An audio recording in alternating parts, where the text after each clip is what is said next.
All right, welcome back, League. This is your Commissioner Andrew Armour with your Week 2 Fantasy Football Update. Let's jump right in within the Yoda division. Carey was playing Dan this week.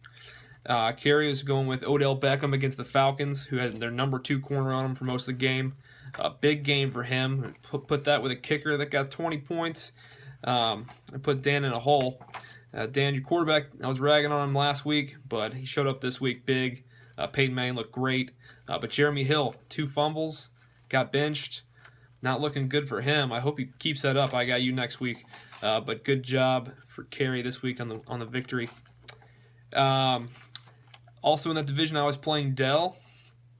Both of us scored over 100 points, so I'm trying to pat myself on the back some way for this loss I suffered this week.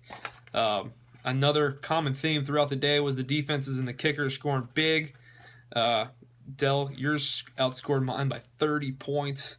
That was huge. It didn't help that Brady threw the ball 60 times. I think I was watching into the 4 o'clock games, and Brady's points were just going up and up and up. So good job on that win this week. You're looking like the team to beat in that division. Moving on to the OB1 division, we had Joe taking on Christy. Christy had a tough loss last week. Nail biter against Bill, where your running back scored over 40 points.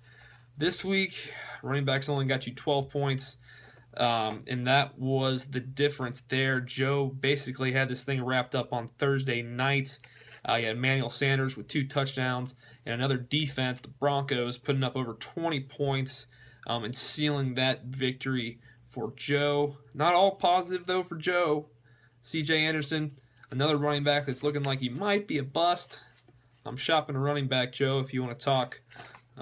Just let me know. Bill also played David Renton, Russell Blocker's team. Again, David, Russell. Feel sorry for you guys about Dez Bryant last week.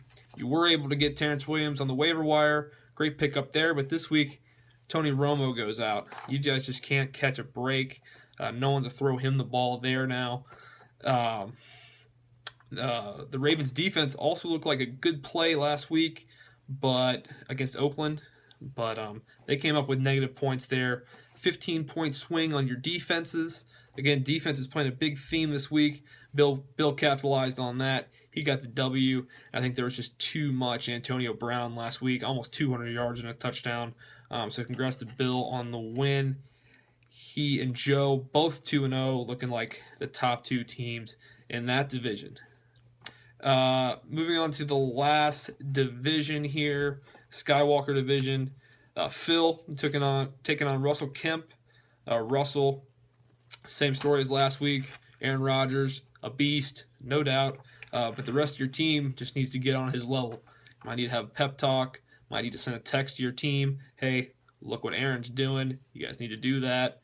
I got my player's cell phone number on speed dial, so you should probably do the same thing. Get them up to par, and your team will be right up there at the top.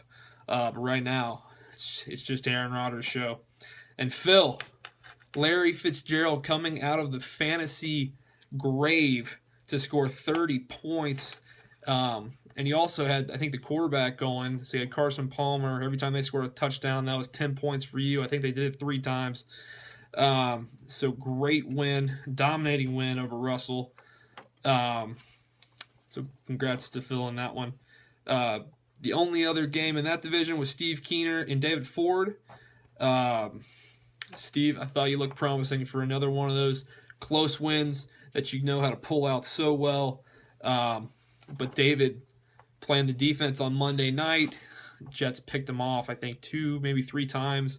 Also had a fumble. Not Andrew Luck-like, but David Ford with the Jets defense on Monday night squeaked out a close victory. Congratulations to David. That's it for the updates this week. We have a new poll out. We had a tie going into the last poll, so we asked everyone to re-vote again. 9 people have voted, 12 in the league, so we're waiting on 3 more votes. Again, I think it's pretty close, so everyone's vote needs to count. Get in there and vote. And good luck to everyone in week 3.